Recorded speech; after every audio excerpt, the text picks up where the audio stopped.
স্বাধীনতার প্রতিবাদে রাস্তায় রাস্তায় মিছিল, মিটিং, আন্দোলন গড়ে ওঠে, তীব্র আন্দোলন গড়ে ওঠে।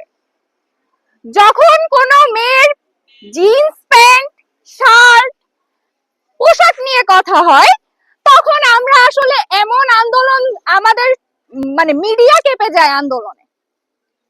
কিন্তু একজন শীর্ষস্থানীয় নেতা যখন বোরখা ও নিকাব নিয়ে কটূক্তি করে, সেখানে আসলে প্রতিবাদ করার কাউকেই আমরা শেষ অবধি খুঁজে পাই না। ঠিক। আজ বলা হচ্ছে ইহুদিদের পোশাক হচ্ছে নেকাব, কারণ তারা এবং ইহুদি শুধু না, ইহুদি পতিতাদের পোশাক নেকাব। তারা পাপাচারে লিপ্ত হওয়ার আগে নেকাব পরে বের হতে যাতে তাদেরকে চেনা যাইতো না। অর্থাৎ তিনি বলতে চাচ্ছেন যে এই যে বাংলাদেশের যারা ইসলামী শরীয়ত অনুযায়ী পর্দা মেইনটেইন করে, নেকাব করে, পরপুরুষের দৃষ্টি থেকে নিজেকে বাঁচানোর জন্য নেকাব করে আমাদের যে মা বোনেরা, তাদেরকে আসলে ওই বিএনপির নেতা সেই ইহুদি পতিতাদের সাথে তুলনা করতেছেন। আমাদের দেশের মা বোনদের অবস্থান এত নিচু পর্যায়ে চলে গিয়েছে, একজন বিএনপি নেতা এত কটূক্তিমূলক কথা বলতে পারেন কিভাবে?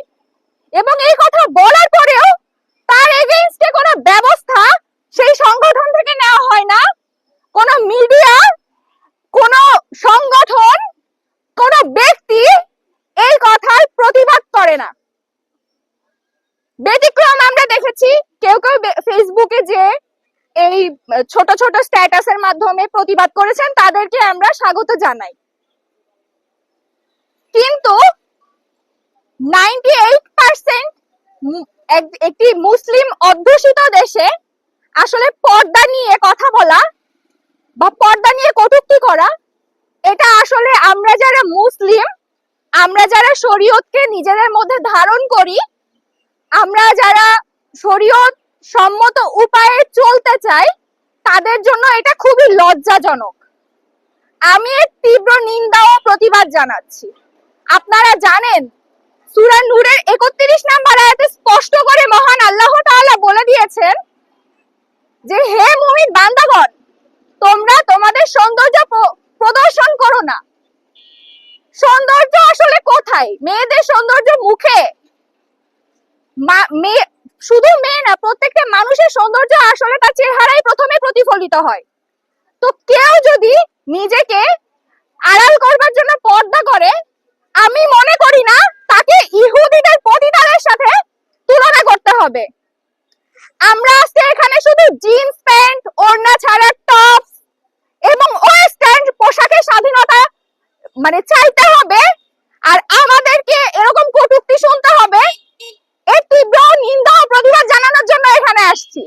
যদি পোশাকের স্বাধীনতা চাইতে হয়, তাহলে যে মেয়েটা ফ্রক পরে তার পোশাকের স্বাধীনতা দিতে হবে, সাথে যে মেয়েটা বোরখা পরে, নিকাব করে, তার পোশাকের স্বাধীনতাও দিতে হবে।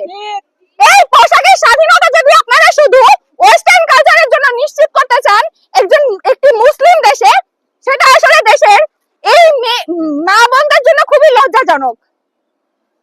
আমি বিশ্বাস করি এই পরবর্তীতে কোন নেতা এত বড় দুঃসাহস দেখাবেন না যে 98% মুসলিমের দেশে আপনারা একটা মেয়ের পোশাক নিয়ে কথা বলবেন, সেটা বোরখা হোক বা জিন্স প্যান্ট হোক, ওয়েস্টার্ন কালচারের কোন ড্রেস হোক। আমি মনে করি না পরবর্তীতে এরকম কোন দুঃসাহস আর কেউ দেখাবেন। আর যদি দেখান, তাহলে আমরা আমাদের জায়গা থেকে তীব্র আন্দোলন গড়ে তুলবো। ধন্যবাদ। আপনারা সবাই জানেন গতকালকের ঘটনা। আমরা দেখছি বিএনপির একজন শীর্ষ পর্যায়ের নেতা, সাংস্কৃতিক সংগঠক, তিনি হিজাব এবং নিকাবকে নিয়ে কি পরিমাণ একটি নোংরা মন্তব্য করেছেন। আজকে আমরা সাধারণ নারী শিক্ষার্থীরা এখানে দাঁড়িয়েছি, তার তীব্র প্রতিবাদ জানাচ্ছি। আমি শুরুতেই বলতে চাচ্ছি, আমি এটাকে কোনোভাবেই বক্তব্য হিসেবে মানি না। আমি এটাকে দেখছি নারীর প্রতি তার যে বিদ্বেষ এবং তার অজ্ঞতা এবং তার নোংরা মন মানসিকতার বহিঃপ্রকাশ ছিল তার কালকের এই মন্তব্য। তিনি বিএনপির একজন শীর্ষ পর্যায়ের নেতা হয়ে কিভাবে বলেন নিকাব পতিতাবৃত্তিদের পোশাক। আমি বলতে চাই, নিকাব কোনো পেশার পোশাক হতে পারে না। আই রিপিট, নিকাব কোনো পেশার পোশাক হতে পারে না। নিকাব হচ্ছে মুসলিম দেশে, মুসলিম সমাজে বহুকাল ধরে প্রচলিত নারীদের বিশ্বাস, আত্মমর্যাদার প্রতীক এবং এটা একটি ব্যক্তিগত দায়িত্ব হিসেবে গড়ে উঠেছে।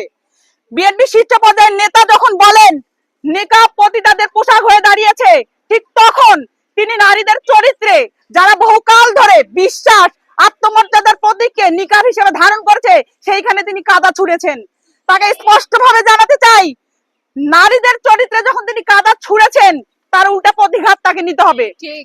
বিএনপির যে হর্তাকর্তারা আছেন, যে চেয়ারপারসন আছেন, তাকে প্রকাশ্যে দেখাতে হবে যে তিনি এই নেতার বিরুদ্ধে কি কি অ্যাকশন নিয়েছেন, অথবা আমরা ধরে নিব, সাধারণ জনগণ ধরে নিব যে তিনি এই নেতার বক্তব্যকে বিএনপিরা ধারণ করে, লালন করে।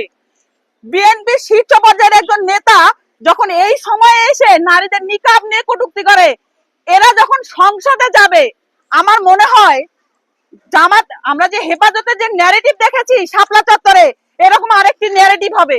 যদি এইরকম পর্যায়ের নেতা যদি সংসদে যায়, তাহলে আমার মনে হয় আমি নিকাব করার কারণে আমি জেল গ্রেপ্তার হতে পারি। আমার যে ভাই দাড়ি টুপি রাখবে, তাকেও বিশেষ ট্যাগিং দিয়ে জেলে ভরে রাখা হবে। তাই বিএনপির হর্তাকর্তা যারা আছেন, চেয়ারপারসন যারা আছেন, তারা অবিলম্বে এই নেতার বিরুদ্ধে কি অ্যাকশন নেবেন, কি পদক্ষেপ নেবেন, সেটা অবশ্যই দৃশ্যমান হতে হবে। নারীর সম্মান নিয়ে আর কোনো ছিনিমিনি চলবে না। নিকাব আমার অধিকার, নিকাব আমার ব্যক্তিগত সিদ্ধান্ত, নিকাব আমার স্বাধীনতা। নিকাব আমার স্বাধীনতা আছে, ছিল, থাকবে। এই ভবিষ্যতে একদিকে যে আঙ্গুল বাড়াবে কিংবা হাত দেওয়ার চেষ্টা করবে, আমাদের বাঙালির সমাজে যারা নারী আছেন, মুসলিম নারী আছে, যারা বিশ্বাস করি, যারা ইসলামকে ধারণ করি, লালন করি, আমরা সেই সকল অপশক্তিকে গুড়িয়ে দিতে দ্বিধাবোধ করব না।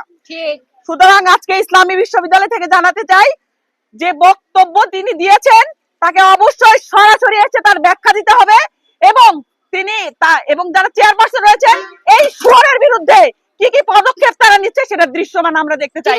নাহলে আমরা মনে করব বিএনপি একটি ইসলাম বিদ্বেষী দল এবং বিএনপি নারী বিদ্বেষী দল হিসেবে প্রমাণিত হবে। ঠিক।